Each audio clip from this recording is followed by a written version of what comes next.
প্রধান বিচারপতির বাসভবনের ঠিক সামনে কিন্তু পুলিশ ব্যারিকেড দিয়ে আটকে দিয়েছেন সড়ক। দেখানোর চেষ্টা করছি সরাসরি। একটু জানবো কি দাবিতে আপনারা যাচ্ছেন, কি দাবিতে এসেছেন?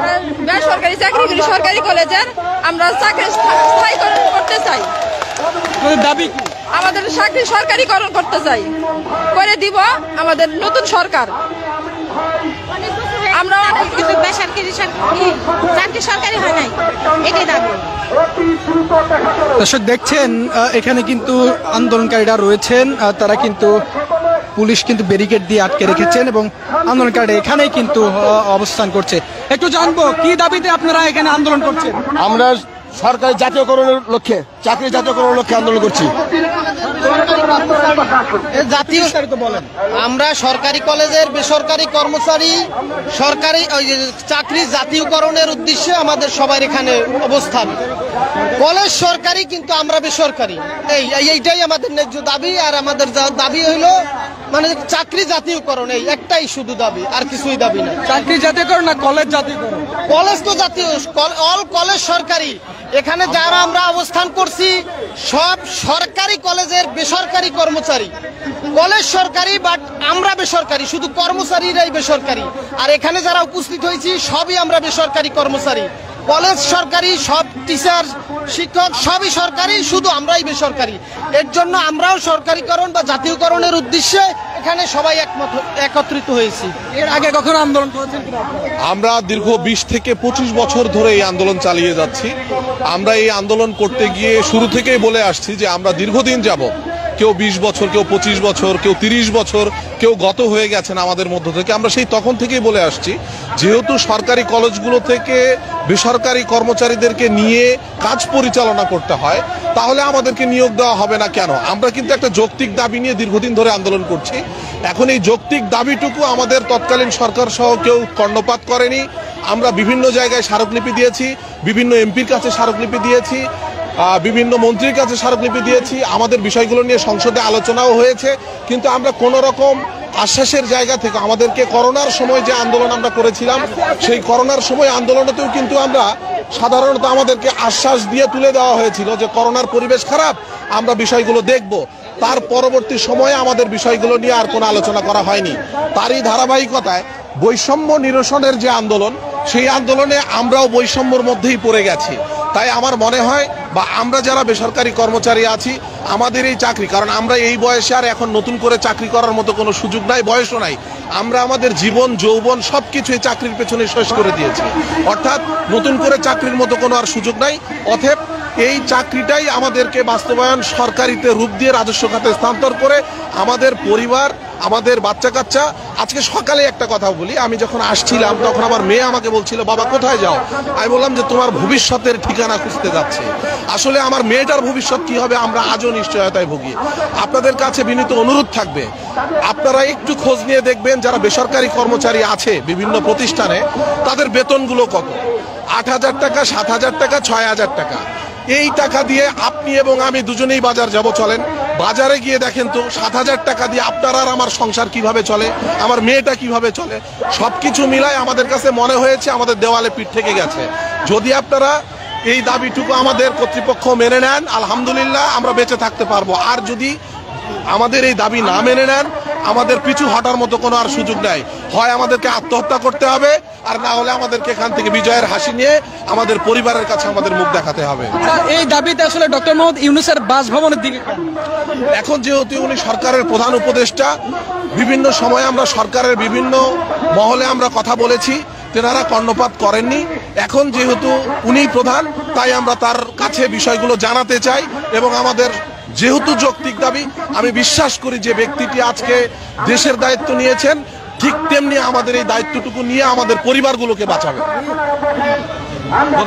দর্শক দেখছিলেন আসলে তারা দাবি করছেন, তাদের যে দাবি দেওয়া রয়েছে সেই দাবি দেওয়া যাতে এবং সেই দাবিতে কিন্তু দেখতে পাচ্ছি তারা আন্দোলন করছে এবং প্রধান বিচারপতি বাসভবনের ঠিক সামনে কিন্তু পুলিশ ব্যারিকেড দিয়ে আটকে দিয়েছেন সড়ক, যার কারণে তারা সামনে এগোতে পারছেন না এবং এখানেই তারা বসে পড়েছেন।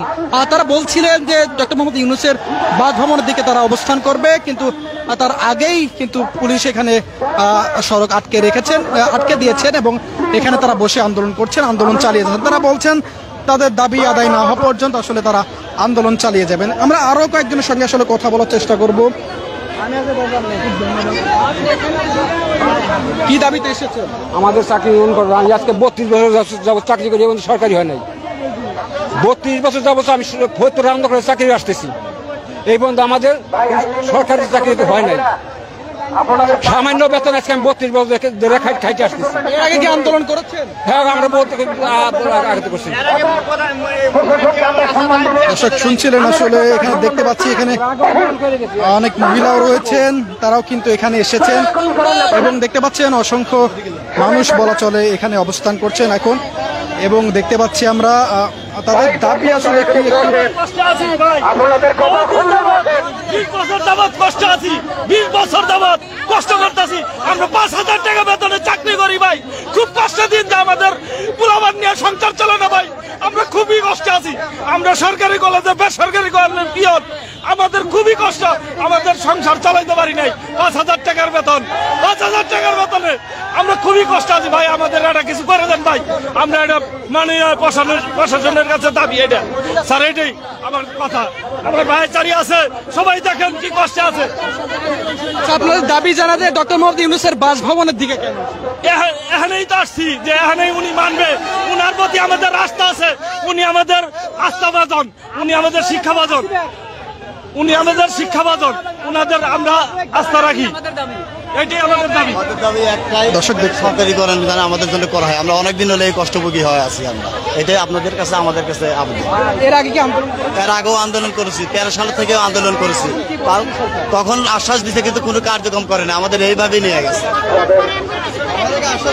এখন আপনাদের কাছে যতবারে আশ্বাস দিচ্ছে ততবারে আমাদেরকে ঠকানো হয়েছে, এমনকি নিয়োগ বাণিজ্য করা হয়েছে, কিন্তু আমাদেরকে নিয়োগ দেওয়া হয়নি। আমরা আজকে অনেকে আছে 30 বছর, কেউ আছে 20 বছর, কেউ আছে 10 বছর কেউ চাকরি করে যাচ্ছি, কিন্তু আমাদেরকে নিয়োগ দেওয়া হচ্ছে না। আচ্ছা, এই যে অন্তর্বর্তীকালীন সরকার মাত্র কিছুদিন হলো গঠিত হয়েছে, তাদের কি আরো একটু সময় দিতে পারতেন না? না কি মনে করেন? আসলে আমরা তো এটা আজকে দাবি না, এটা অনেক দিনের দাবি।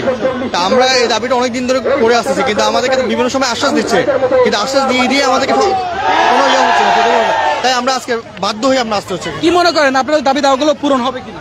আমরা আশাবাদী, আমরা 100% আশাবাদী। আমি তো ন্যায্য দাবি, আমাদের তো অন্যায় কিছু না। আমরা 13 সাল থেকে এই রাস্তায় আসছি। গত করোনার সময় আমরা 18 দিন এই রাস্তায় আমরা ছিলাম। আমাদের একটা প্রতিশ্রুতি দেওয়া হয়েছিল যে তোমাদের কিছু লোক নেওয়া হবে, বাইরে থেকে কিছু লোক নেওয়া হবে। আমাদের সেই প্রতিশ্রুতি তারা রাখেননি। আমরা অনেক কষ্ট আছি, আমাদের 6000 থেকে 10000 টাকার ভিতরে কর্মচারীদের বেতন, কিন্তু এর ভিতরে অনেকে আছে আমরা 24-25 বছর চাকরি করি, আমাদের যে বেতন দেয় সে বেতনে আমাদের ছেলে মেয়ে বাবা মা আমাদের আসলে চলে না। আমরা আসলে অসহায়, কিন্তু আমরা চাকরি করি সরকারি প্রতিষ্ঠান, কিন্তু আসলে আমরা কি সরকারি? আমরা মানুষকে বলতেও পারি না যে আমরা সরকারি না। যখন শুনে যে মহিলা কলেজে চাকরি করে, কিন্তু তখন মনে হয় যে কত বড় চাকরি করে, কিন্তু আসলেই তো আমাদের মনে একটা কষ্ট রয়ে গেছে। আমাদের সন্তান আছে, আমার বাবা মা আছে, আমাদেরও তো সন্তানরা পড়াশোনা করে, আমাদেরও তো ইচ্ছা আছে যে আমাদের ছেলেমেয়েরা ভার্সিটিতে পড়াশোনা করুক। আমাদের ইচ্ছা আছে না? আমরা এই স্বাধীন বাংলাদেশে জন্মগ্রহণ করেছি, এই দেশ আমার, কেউ খাবে কেউ খাবে না, এটা হবে কেন? একই পরিবার, আমরা একটা শিক্ষা প্রতিষ্ঠানে একই পরিবার, কিন্তু সেই পরিবারে এত বৈষম্য কেন?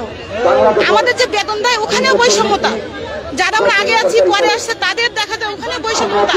এই সমাজ দর্শক শুনছিলেন, আসলে তাদের দাবি রয়েছে, তার দাবি কিন্তু তারা বলছেন, দেখতে পাচ্ছেন ঠিক প্রধান বিচারপতির বাসভবন ঠিক তার সামনে কিন্তু তারা বসে রয়েছেন। তারা ডক্টর মোহাম্মদ ইউনূসের বাসভবনের দিকে যাচ্ছিলেন, প্রতিমধ্যে কিন্তু এখানে যে আইন শৃঙ্খলা রক্ষাকারী বাহিনী রয়েছে তারা কিন্তু সড়ক আটকে রেখেছেন। সড়ক আটকে দেখে তারা এখানে বসে রয়েছেন, তাদের দাবি দাওয়াগুলো পূরণ করছেন, আদায় করার জন্য তারা বলছেন। একটু জানবো কি জন্য আজকে এখানে আসছি? আমাকে চাকরি যেমনি পারবেন করুক, আমরা 30 বছর দিয়ে খাটি, আমরা বেতন 6000 টাকা পাই, মাইয়া পোলা লই আমরা চলতে পারি না, অনেক কষ্ট। আমরা 4বার আইসি এই জায়গায়, 4বার আইসি, 4বার আমরা রিটার্ন গেছি, এইবার আমরা লাস্ট আইসি। আমাকে চাকরি পারবেন করার লাগে। এর আগে কবে এসেছে? এর আগে অনেক বছর হয়েছে, 3-4 বার আইসি। তখন আসলে সরকার কি বলেছে? তখন বলছে আমাকে একটু বলছে তোমরা একটু সহ্য করো, তোমাকে চাকরি দিমু, এই কথা বলছে, আমরা চলে গেছি। এখন আবার আমরা আসলাম, কোনো লাভ হয় না। অন্তর্বর্তীকালীন সরকার কয়েকদিন গঠিত হয়েছে, এখন কি আপনাদের দাবিগুলো পূরণ হবে কিনা, কি মনে করেন? আমাকে সারে আমরা শুনছি, সারে খুব ভালো মানুষ, আমাকে মাইয়া পুলার দিক মুখ চাইয়া সারে আমাকে যদি সরকারি করতে পারে আমরা মাইয়া পুলা লইয়া মানুষ করতে পারবো, আমরা মানুষ করতে পারবো বাচ্চাকে। তাহলে আমাকে যদি সারে খুব ভালো, আমরা শুনছি। জানবো কি দাবি? আমরা ছাত্রীনিবাস থেকে আসছি, আমরা দিনে 24 ঘন্টা থাকি, শিক্ষার্থীদের সেবা দেই এবং আমরা সংসার সন্তান সবকিছু ফেলে দিয়ে দিনে 24 ঘন্টা শিক্ষার্থীদের সেবা দেই। সেই সেবা অনুযায়ী আমরা অনুদান পাই না, বেতন পাই না। 5-6 হাজার টাকা দিয়ে আমাদের সংসার চালানো, আমরা খুব কষ্টে আছি। তবে আমি আশা করব সরকারি আশিম মাহমুদ কলেজে ছাত্রীনিবাসদের যারা কর্মচারী মুহুরী কলেজে যা সমস্তদের সরকারি করে দেবে, এটা আমাদের প্রত্যাশা। এবং আমরা সমস্ত বেসরকারি কর্মচারীরা খুব কষ্টে আছে এবং যে বর্তমানে যে ভাওবাজার এগুলো দিয়ে আসলে আমাদের চলে না, মানে খুব কষ্টে, মানে এটা বলাও যায় না। মানে আমরা এমন পর্যায়ে আছি, না পারি বলতে, না পারি সহ্যে। মানুষের যেমন সমুদ্রে মাঝখানে বসে যেমন হাবুডুবু খাচ্ছে, আমরা তেমন হাবুডুবু খাচ্ছি।